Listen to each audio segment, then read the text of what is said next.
Importante, primero que nada, hacer la diferenciación. Ustedes saben bien que la enfermedad renal crónica, básicamente estamos hablando de un daño que ocurre en un periodo mayor a 3 meses, ¿sí?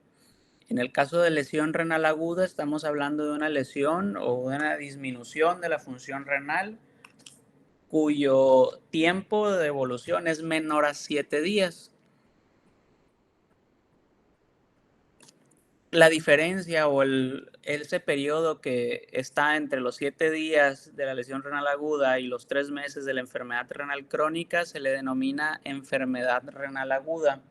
Y es ese periodo en el que no sabemos exactamente si el paciente todavía va a recuperar algo de esa función renal o que ya se va a quedar con daño crónico. En ese periodo de tiempo básicamente no lo sabemos todavía. La otra cuestión importante que debemos de reconocer es que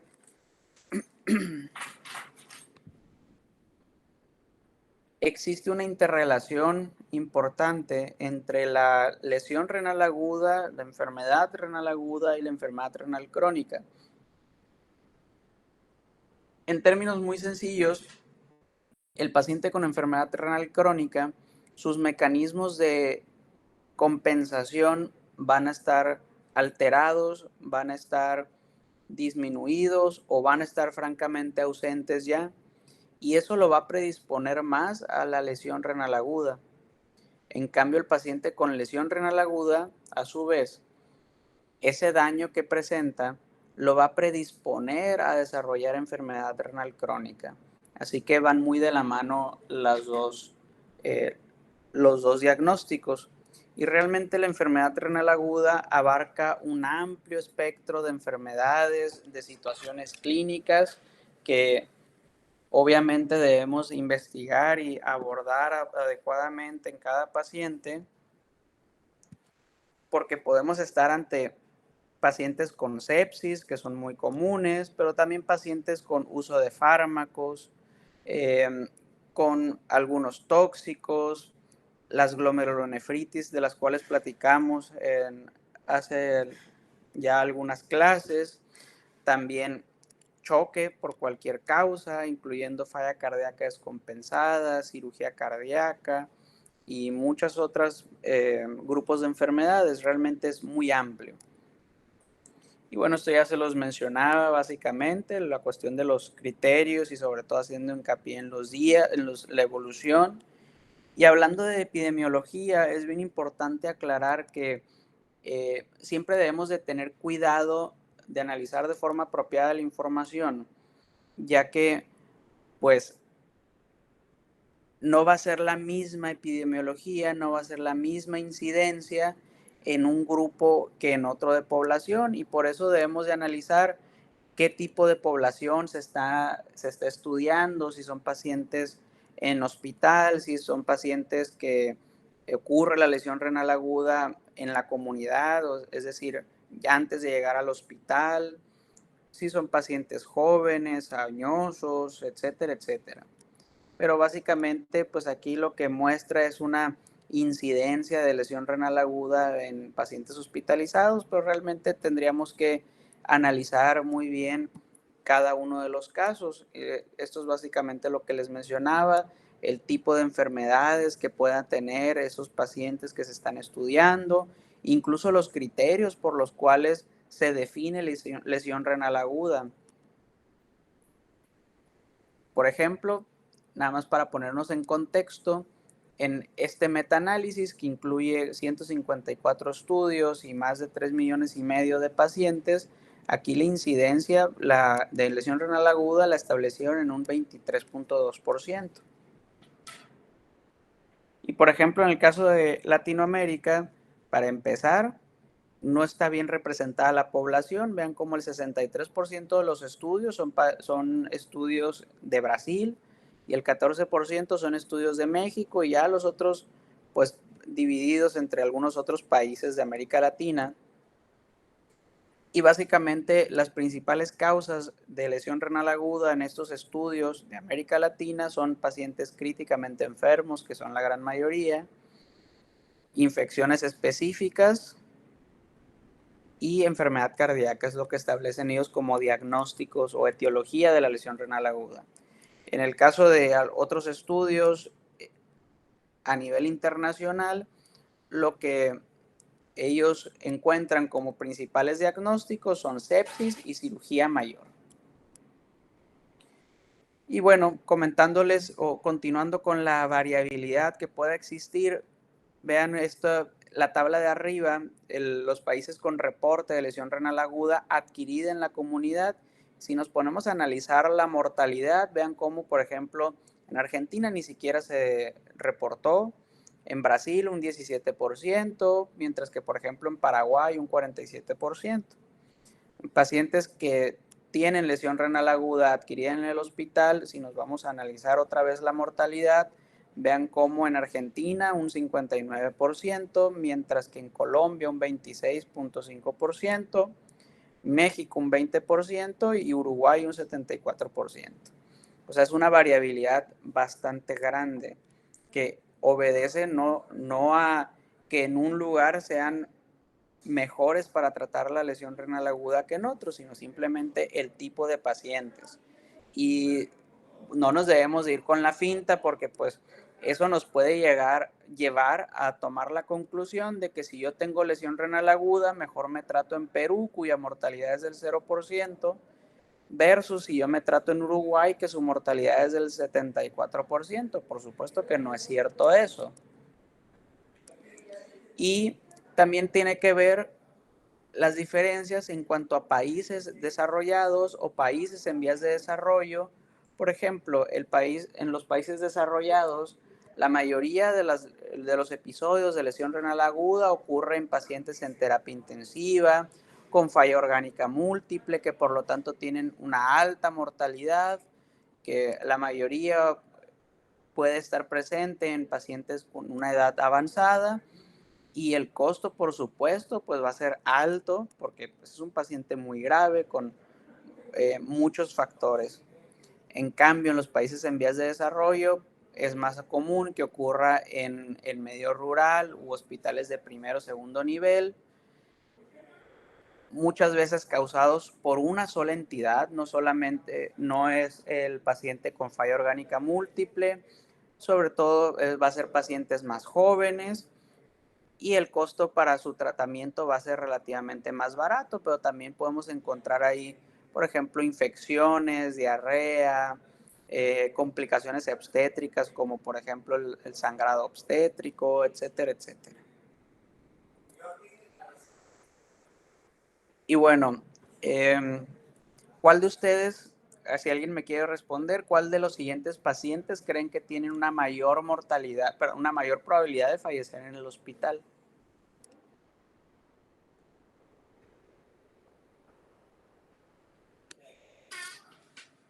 ¿Alguien que quiera responder?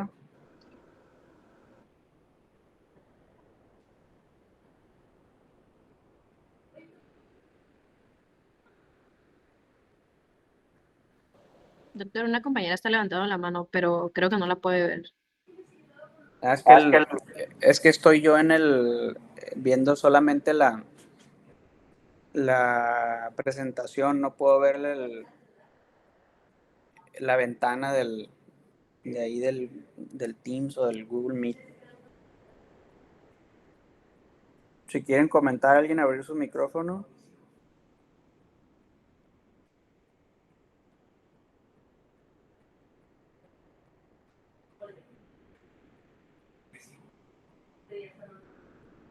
Bueno, realmente el paciente que tenga, de estos casos, estos ejemplos, el paciente que tenga lesión renal aguda que requiera terapia de reemplazo renal, su mortalidad va a ser mayor que los otros casos. Vean cómo, obviamente el paciente con sepsis va a tener una gran mortalidad, sin embargo, el paciente con lesión renal aguda, pues prácticamente el doble de la mortalidad, y ni se diga el paciente que tenga sepsis y desarrolle lesión renal aguda, es aquel que va a desarrollar una mayor mortalidad todavía. Y esto es muy relevante porque seguramente ustedes en otras clases ya les han hablado sobre sepsis y las campañas estas de Surviving Sepsis, las guías y muchas cosas. Sin embargo, pues de lesión renal aguda no se habla como se debería. Básicamente es una enfermedad que genera unos altos costos para los sistemas de salud. Y bueno, ¿cómo lo vamos a diagnosticar? Primero tenemos que saber que hay 3 etapas, que es AKI 1, AKI 2 o AKI 3. Lo pueden encontrar como criterios AKIN, que es Acute Kidney Injury Network, o criterios CADIGO, son los mismos realmente. Antes había unos que se llaman RIFLE, que tienen sus pequeñas variaciones, pero realmente los que utilizamos son estos.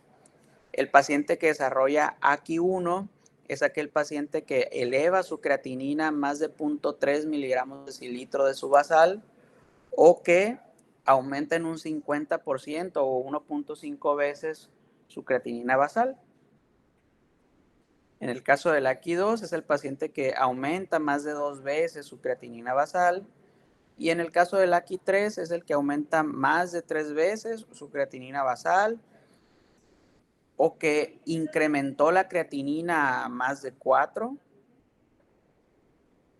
o que requirió iniciar terapia de reemplazo renal. Esto es basado en medir la creatinina. Fíjense que en estos casos no estamos hablando de tasa de filtrado glomerular. En estos casos, lo que nos interesa no es la tasa de filtrado glomerular así de forma aislada, sino la variación que tenga en la creatinina. Eso es lo que nos interesa. El otro criterio es el volumen urinario. Menos de 0.5 mililitros kilo hora por 6 horas, ya es aquí 1. Si es más de 12 horas, ya es aquí 2. O si es menos de 0.3 mililitros kilo hora por más de 24 horas, es un aquí 3, o anuria por 12 horas, es aquí 3 de igual forma.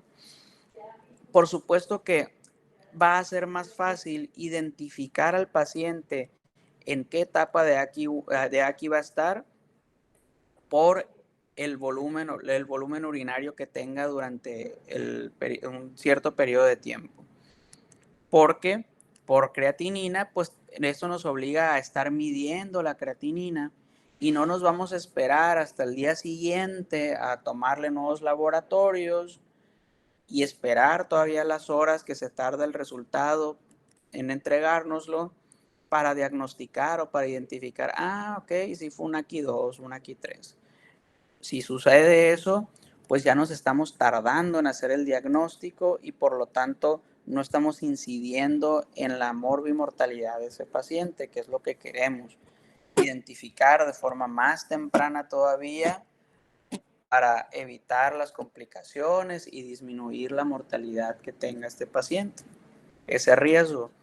Sin embargo, también debemos de reconocer que la creatinina, a final de cuentas, es un soluto que está en un solvente, que es nuestra agua corporal total. Si tenemos un paciente cuya agua corporal total es de 45 litros y tiene una creatinina de 1, pero después de unos días vemos que tiene ya creatinina de 1.2. Sin embargo, si consideramos que está con 15 litros positivo, ya su volumen de distribución de esa creatinina no es de 45, sino que es de 60 litros. ¿Qué es lo que está sucediendo aquí? Está diluida esa creatinina. Y con esta fórmula nosotros podemos calcular esa creatinina ajustada a ese volumen que cambió en el paciente. Y este paciente a lo mejor de primera instancia podemos decir, no desarrolló lesión renal aguda porque no aumentó ni siquiera 0.3.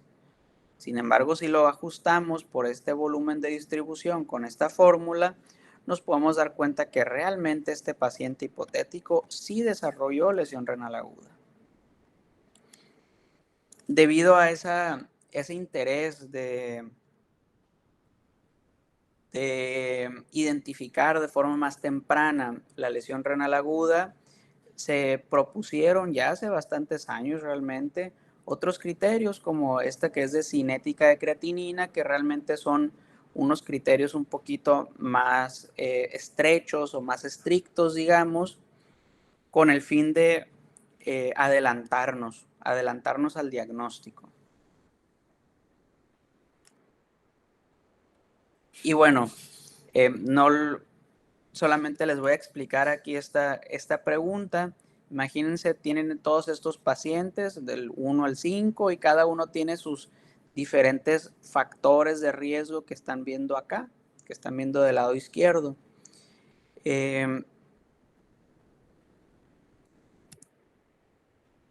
Adelantándonos, es bien importante identificar en estos pacientes que están acá atrás, estos ejemplos, identificar los factores de riesgo de muy alto riesgo de presentar lesión renal aguda, que son choque séptico, vasopresores y ventilación mecánica. Esos son los factores de más alto riesgo que debemos identificar, que se le llegó a denominar como angina renal en un intento de hacer, digamos, como una comparación con la angina cardíaca, con el fin de concientizar un poco más. Y podremos tener también algunos otros factores de riesgo, tanto crónicos como agudos, que también van a ser importantes, pero es esencial identificar estos factores de muy alto riesgo. Y bueno, de tal suerte que este paciente número 3, que está séptico, con uso de vasopresores y ventilación mecánica, será el paciente con más alto riesgo. Y seguramente algo de esto ya lo han visto ustedes. En términos generales, podemos dividir la lesión renal aguda como prerrenal, postrenal y la renal o intrínseca, ¿sí? La lesión renal aguda prerrenal va a ser aquella en la que existe una disminución de la perfusión renal. Esto puede ser por depresión del volumen intravascular, como por ejemplo hemorragias, pérdidas gastrointestinales como diarrea o vómito, pérdidas renales por uso de diuréticos o diabetes insípida, pérdidas por quemaduras, por hipertermia, también el gasto cardíaco reducido, como por ejemplo el choque cardiogénico, la vasodilatación sistémica, como en el caso de cirrosis, sepsis, anafilaxia, o la vasoconstricción renal, que es menos frecuente, pero lo podemos observar en el síndrome hepatorrenal y algunos otros factores. En el caso de la lesión renal aguda postrenal, pues va a ser todo aquello que obstruya la vía urinaria desde patología neoplásica, como por ejemplo cáncer cervicouterino, hiperplasia prostática o cáncer de próstata, piedras, fibrosis que esté presente en el retroperitoneo, que eso obstruya los uréteres, etcétera, etcétera. Y tenemos las causas renales o intrínsecas en las que encontramos fármacos, toxinas que puedan directamente lesionar a nivel glomerular o tubular. También tenemos la nefritis tubulointersticial, que puede ser desde por medicamentos, por infecciones o incluso infiltración. Tenemos las glomerulopatías, de las cuales vimos algunas, etcétera, etcétera. Pero algo bien importante que mencionarles es cuando una lesión renal aguda prerrenal es lo suficientemente intensa, esa hipoperfusión que va a generar, me voy a adelantar un poquito, esa hipoperfusión que se va a generar, pues va a ocasionar daño a nivel tubular.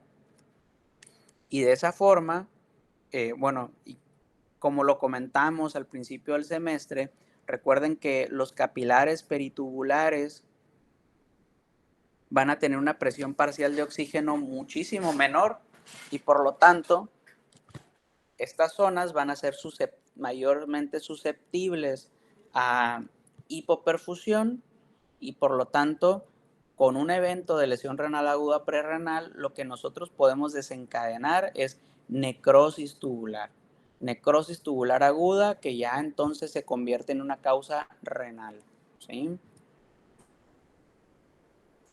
Y bueno, diferentes fármacos o diferentes insultos van a afectar en mayor medida diferentes porciones tubulares. Nada más comentarles el caso, por ejemplo, de aminoglucósidos, que afecta todas las porciones tubulares o incluso también el glomérulo. Y bueno, esto es muy importante porque las causas prerrenales se van a tratar revirtiendo esa depresión del intravascular o mejorando ese gasto cardíaco, o sea, favoreciendo una mejor perfusión renal, ¿sí? Obviamente depende de la causa, depende del diagnóstico, será la estrategia, pero básicamente restableciendo esa perfusión renal, ¿sí? Si es con líquidos, si es con vasopresores, si es transfundiendo al paciente, etcétera, etcétera. De esa forma se trata. En el caso de las causas postrenales, pues se van a tratar desobstruyendo la vía urinaria, ya sea con una sonda Foley, con un catéter doble J, con una nefrostomía o lo que sea necesario, ¿sí? Para derivar la vía urinaria, para permitir que exista permeabilidad de esa vía urinaria. Sin embargo, estos pacientes con una causa postrenal, si no se atienden a tiempo, pues pueden desencadenar algunas complicaciones: acidosis, hipercalemia, uremia, sobrecarga de volumen, y esa es la causa por la cual, a pesar de que el tratamiento sea el que les mencioné, requieran hemodiálisis, en lo que mejora el riñón, en lo que se realiza ahí el procedimiento que necesiten para derivar la vía urinaria y que mejore el riñón. Y en el caso de las causas prerrenales, como les mencionaba, que puedan complicarse con necrosis tubular aguda, y entonces esa necrosis tubular aguda, pues puede ser necesario que ese paciente llegue a hemodiálisis, aunque el tratamiento inicial haya sido nada más hidratar o dar vasopresores, etcétera, etcétera. Voy a adelantar un poquito. Algo también bien importante, hablando de la microcirculación, es que en sepsis también, al existir una mayor vasodilatación y una mayor fuga capilar, también aumenta el consumo de oxígeno en porción.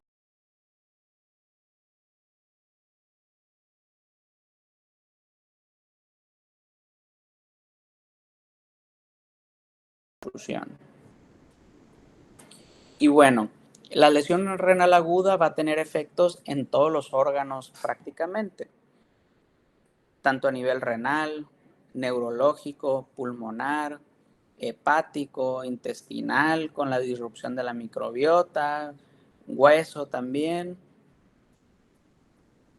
en el sistema inmunológico.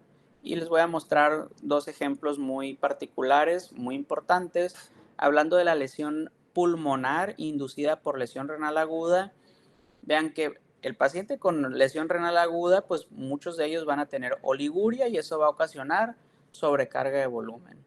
Pero si a esto le agregamos también los trastornos ácido-base y de electrolitos que reduzcan el gasto cardíaco, todo esto nos va a llevar a un edema pulmonar hidrostático. Pero también, por otra parte, la inflamación sistémica y la uremia nos van a llevar también a edema agudo de pulmón de causa no hidrostática, ¿sí? Y básicamente también estas mismas circulación de citocinas y de factores proinflamatorios también van a llegar aquí a nivel pulmonar y van a generar inflamación. En el caso de la disfunción miocárdica, también tenemos que obviamente va a haber retención hídrica y una sobrecarga hídrica y un aumento de la precarga, lo que va a favorecer esa disfunción que les mencionaba.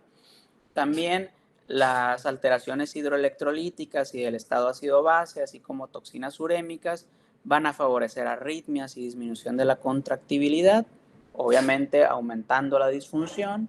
Y también, obviamente, si hablamos de un paciente, de estos pacientes que obviamente van a tener activación del sistema simpático y del sistema renina-angiotensina-aldosterona, también esto nos va a incrementar la poscarga, nos va a incrementar la frecuencia cardíaca y por supuesto que el consumo o la demanda miocárdica de oxígeno. Voy a adelantar un poquito. Y básicamente todos los pacientes que tengan sepsis, cualquiera que sea el foco, pueden desarrollar lesión renal aguda.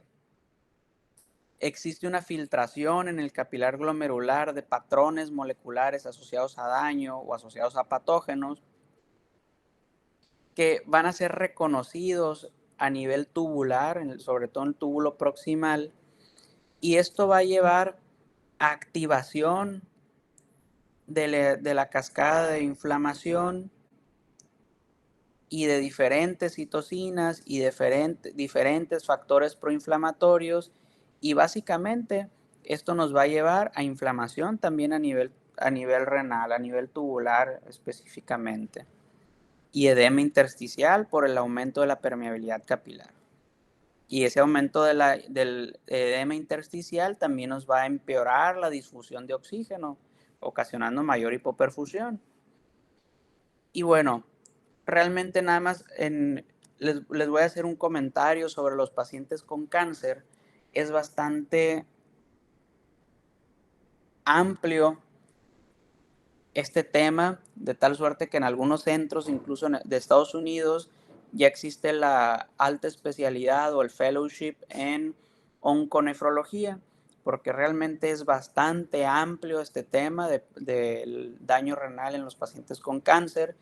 Y estamos hablando de, por ejemplo, solamente por ponerlos en contexto, pacientes que por el tipo de cáncer que tienen pueden desarrollar muchos tipos de glomerulopatías, pero también diversos tipos de daño renal directamente por los fármacos que utilizan, o sea, nefrotoxicidad por fármacos, y algunos otros, incluso el paciente que tiene náusea y vómito de forma constante, pues se va a deshidratar y eso también lo va a llevar a lesión renal aguda, etcétera, etcétera.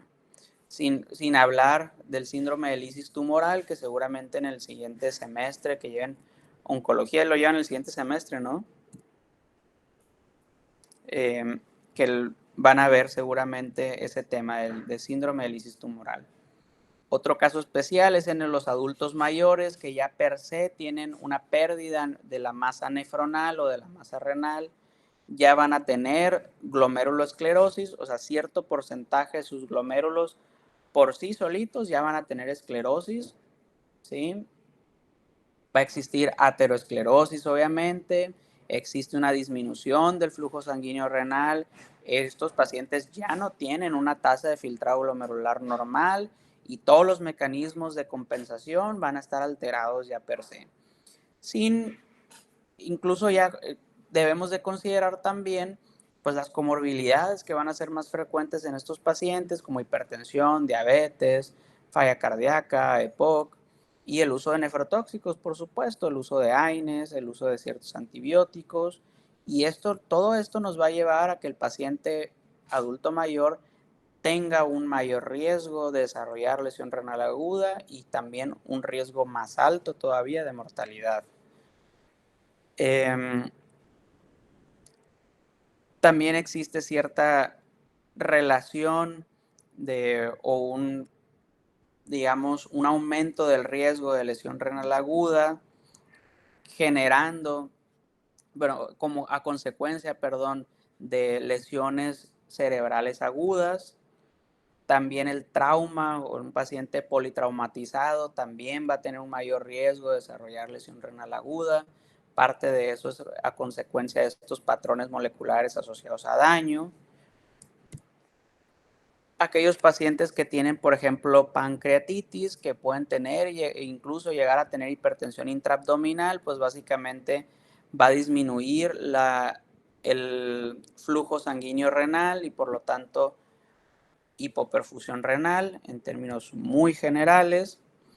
En el caso del COVID también es algo bien importante, toda esta inflamación que se genera a nivel pulmonar, que incluso llega a ser una inflamación sistémica, toda esta tormenta inflamatoria que se ha mencionado y que ustedes seguramente ya la han leído o escuchado en otras clases, todo eso, esa inflamación también va a llegar a nivel renal y nos va a provocar lesión, sobre todo a nivel tubular, edema intersticial e hipoperfusión. Sin hablar de la glomerulopatía colapsante, que como les mencionaba en el tema, en la clase propia y de estas glomerulopatías, que se ha visto en pacientes con infección por SARS-CoV-2, aunque no se ha detectado o no se ha evidenciado si son directamente citopatogénicos estos virus. Y obviamente hablando de las complicaciones que tiene propias del paciente que está críticamente enfermo, como por ejemplo, pues que esté intubado, que esté con uso de aminas, etcétera, etcétera. Algo bien importante que debemos de mencionar es la sobrehidratación. La sobrehidratación por sí misma, vean cómo va a afectar negativamente la mortalidad del paciente. Aquel paciente más sobrehidratado va a tener una mayor mortalidad frente al paciente que no tiene esa sobrehidratación. Independientemente de si se dializa o no se dializa el paciente, a mayor sobrehidratación, mayor mortalidad. Y esto tiene que ver con algo que les mencionaba previamente. El líquido que nosotros le estamos administrando al paciente no se va a quedar siempre en el espacio intravascular. Rápidamente se va a fugar hacia el intersticio y ese intersticio va a aumentar su tamaño, va a haber edema intersticial y por lo tanto la perfusión a este tejido, a estas células, se va a ver alterada, se va a ver disminuida y por lo tanto mayor hipoperfusión. Vean cómo se observan estos capilares en estas imágenes después de administrar cierto volumen de solución. Vean cómo se van perdiendo esos capilares, tanto en las dos imágenes de arriba como en las imágenes de abajo, que claramente se van perdiendo, es decir, mayor hipoperfusión. Les decía que debemos de buscar diagnosticar de una forma lo más temprana posible la lesión renal aguda. Para esto se ha tratado de predecir su desarrollo mediante diversas moléculas. Estos son solamente algunos ejemplos. Algunos estudios los han evaluado en orina, algunos estudios los han evaluado en plasma. Por mencionar un ejemplo es el NGAL, pero también tenemos se llama KIM-1, Kidney Injury Molecule, pero pues que quizás son los más estudiados, sin embargo, su uso no está estandarizado, no existe un punto de corte apropiado, no lo tenemos disponible en todos los hospitales y por lo tanto su aplicabilidad en la vida real es muy limitada. Todavía. Y bueno, hablando de cuándo iniciar sustitución renal, cuándo iniciar hemodiálisis, básicamente en lesión renal aguda, cuando hablamos de terapia de reemplazo renal, estamos hablando de hemodiálisis.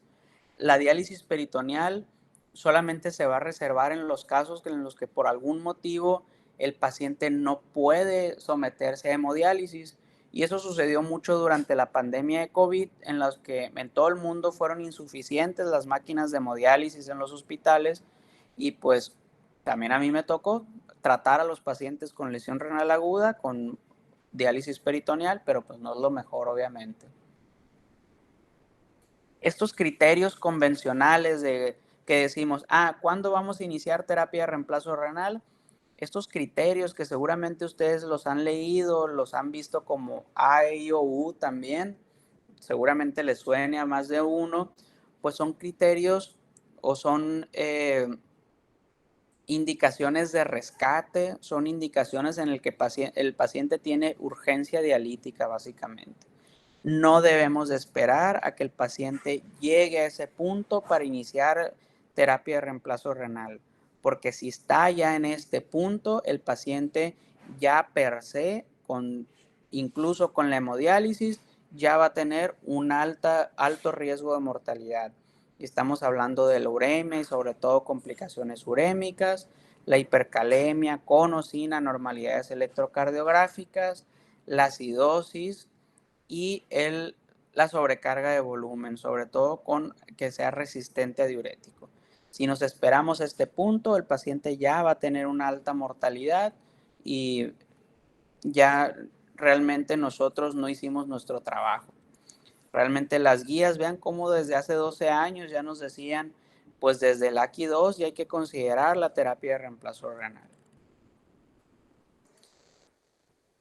Es difícil evidenciar en estudios que debemos de iniciar en cierto punto la terapia de reemplazo renal, porque obviamente, y esto es lo que significa estos datos que vemos acá, realmente la variabilidad que puedan presentar estos pacientes, como les decía, la población va a ser muy variable, per se van a tener muchas complicaciones,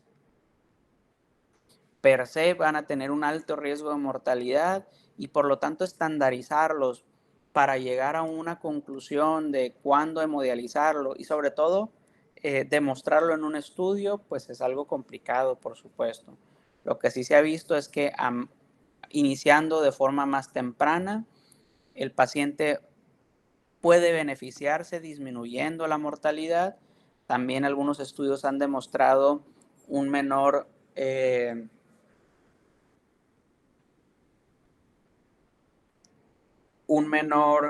tiempo para recuperar la función renal.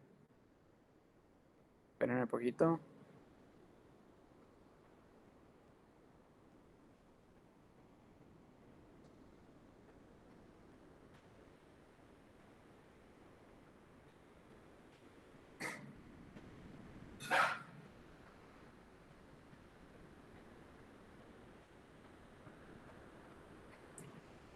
¿Hasta aquí alguna pregunta, alguna duda?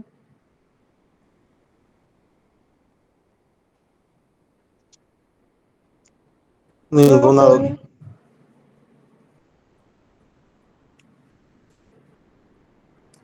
Ok, continuamos, ya falta poquito. Básicamente, lo que buscamos es iniciar lo más pronto posible. Les decía, estamos hablando de las causas, de las causas renales intrínsecas, a excepción de que si el paciente tuvo una causa prerrenal, pero ya sospechamos que tiene necrosis tubular aguda, que esa obviamente no va a mejorar nada más con líquidos, tenemos que iniciar de forma temprana la hemodiálisis. ¿Cómo vamos a tratar de adelantarnos al desarrollo de esta lesión renal aguda AQI2 o AQI3? Utilizando la prueba de estrés con furosemide, que como recordarán, o seguramente en algún momento lo han leído, este diurético se tiene que secretar hacia el túbulo, o sea, no llega directamente a nivel, no llega directamente al lumen a nivel del asa de Henle, sino que se tiene que secretar en el túbulo, llegar al asa de Henle para bloquear el NKCC2 y obviamente producir diuresis. Por lo tanto, si el paciente responde al diurético, quiere decir que tiene íntegro este túbulo, o sea, que tienen íntegro sus túbulos. Y por lo tanto, ese paciente que sí responde al diurético, que sí responde a la prueba de estrés con furosemide, quiere decir que se va a recuperar. La prueba de estrés con furosemide consiste en administrar 1 miligramo por kilo de furosemide en bolo o 1.5 miligramos en bolo si ese paciente ya estuvo con diurético durante la última semana. Y el paciente que orina 100 mililitros por hora en las siguientes 2 horas, es decir, se cumple la primera hora, orinó 100, se cumple la segunda hora, orinó otros 100, ese paciente se estima que no va a progresar a lesión renal aguda aquí 2 o aquí 3 o requerir terapia de reemplazo renal.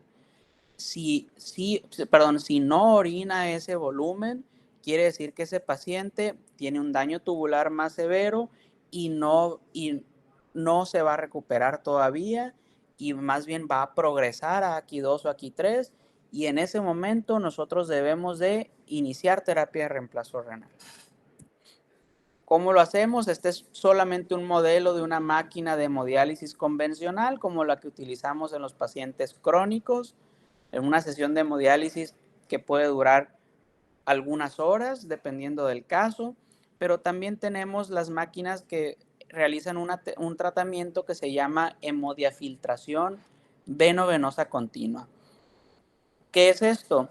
Básicamente estamos uniendo y potenciando esos mecanismos tanto de hemodiálisis, tanto de difusión como de convección que hablábamos en la clase pasada, y el paciente se mantiene conectado a la máquina de forma continua durante días incluso, durante 3, 7 días o hasta más días, de forma constante. Y también esto nos ayuda para remover, como les decía, que estamos maximizando o mejorando este mecanismo de convección, pues nos ayuda a remover moléculas de un tamaño pues un poco mayor, citocinas inflamatorias incluso, etcétera, etcétera. Y sobre todo esto está indicado en pacientes que tienen inestabilidad hemodinámica, pacientes posoperados de cardiovascular o pacientes neurocríticos como aquel paciente que tenga un accidente cerebral vascular o un traumatismo craneoencefálico, etcétera, etcétera. Esto ya lo saben de los mecanismos. Y bueno, ¿cómo sabemos hasta qué punto vamos a seguir hemodializando al paciente? Pues en primer lugar, tenemos que resolver la causa que lo llevó a esa hemodiálisis, a necesitar hemodiálisis. Si tenía acidosis, pues que ya no tenga acidosis. Si tenía hipercalemia, pues que ya no tenga hipercalemia, etcétera, etcétera. Pero también debemos de considerar la diuresis y redondeando números, básicamente, si el paciente orina más de 500 mililitros al día sin diurético o que orine más de 2000 mililitros al día con diurético, eso nos dice que ya el riñón muy probablemente ya se está recuperando y eso es un factor que nos da a nosotros herramientas para decidir, vamos a suspender la hemodiálisis y vamos a ver la respuesta. Sin embargo, las complicaciones, ya casi acabamos, Sin embargo, las complicaciones son variadas y no solamente se limitan al riesgo de enfermedad renal crónica que van a tener estos pacientes, desde proteinuria hasta desarrollar enfermedad renal crónica terminal, sino también el aumento de la mortalidad por causas cardiovasculares, esto incluso después de haberse desarrollado el episodio de lesión renal aguda, mayores readmisiones hospitalarias, incluso en un periodo de 5 años, mayor mortalidad, obviamente, por todas las causas, mayor riesgo de hipertensión, incluso mayor riesgo de fracturas. Voy a adelantar un poquito, de tal suerte incluso que se ha visto que pudieran llegar a tener una mortalidad de hasta el 50% de los pacientes dentro del hospital, pero vean cómo en el primer año o hasta el segundo año también van a tener un aumento del riesgo de morirse. La trayectoria que pueda tener su función renal puede ser bastante variada, desde, siguiendo aquí la línea verde, aquellos pacientes que desarrollaron un episodio de lesión renal aguda y que rápidamente mejoraron y ya no tuvieron ningún problema. Pero también aquellos pacientes que está demostrado aquí en la línea azul, que se tardan más tiempo en recuperar la función renal, incluso más días o incluso semanas, pero que recuperan y se mantienen bien hasta su egreso del hospital. Habrá algunos pacientes como los de la línea negra que tienen 2 episodios, que tienen un episodio de lesión renal aguda, mejoran, luego tienen otro episodio y pueden volver a mejorar, o que después del segundo episodio ya no recuperaron la función renal, o que incluso aquellos, obviamente los peores, en los que tienen el episodio de lesión renal aguda y nunca recuperan la función renal. Obviamente va a ser diferente el desarrollar lesión renal aguda a una etapa temprana de la vida a desarrollar lesión renal aguda a una etapa ya de una vida más adulta o un adulto mayor, y también va a depender de la magnitud de la lesión renal que puedan tener los pacientes, entre otras cosas. Mucho tiene que ver con la desdiferenciación de cierto fenotipo de macrófagos que se pueden convertir, ahorita me regreso a esta imagen, que se pueden convertir en fibroblastos o en miofibroblastos, favorecer el depósito de colágeno a nivel túbulo intersticial, también a una mayor magnitud de daño tubular, pérdida tubular, y esto nos va a llevar a fibrosis progresiva y enfermedad renal crónica. Les decía, pues no va a ser lo mismo la magnitud de la lesión renal aguda, según la magnitud de la lesión renal aguda. Vean cómo si es una lesión renal aguda leve, pues se perdieron ahí unas células tubulares, pero rápidamente se recuperan y se mantiene todo de forma normal. Sin embargo, vean cómo en este otro caso, una lesión renal aguda moderada, ya se pierden algunas nefronas, se pierden algunos túbulos, por supuesto, algunos glomérulos, y ya existe menos masa nefronal, y estas nefronas que quedan aquí pueden hasta cierto punto compensar a las nefronas que ya no están funcionando, pero esto a la larga nos va a llevar a un mayor riesgo de enfermedad renal crónica, o de plano, por ejemplo, aquellos pacientes que incluso puedan tener necrosis cortical y que vean cómo se pierden todas estas nefronas completas, todos glomérulos y túbulos, y estos pacientes se van a quedar ya con enfermedad renal crónica, ya que pues van a quedar pocas nefronas funcionales, y aquellas nefronas que queden funcionales van a tener glomerulomegalia, van a tener hiperfiltración, van a tener trastornos tubulares, y esto por supuesto que nos va a llevar a enfermedad renal crónica. Y básicamente eso sería todo. No sé si tengan alguna pregunta o alguna duda.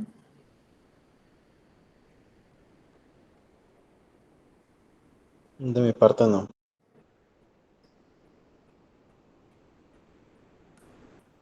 Bueno, mañana vamos a ver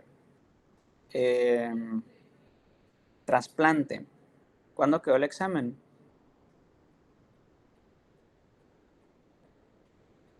El ordinario creo que es el 3.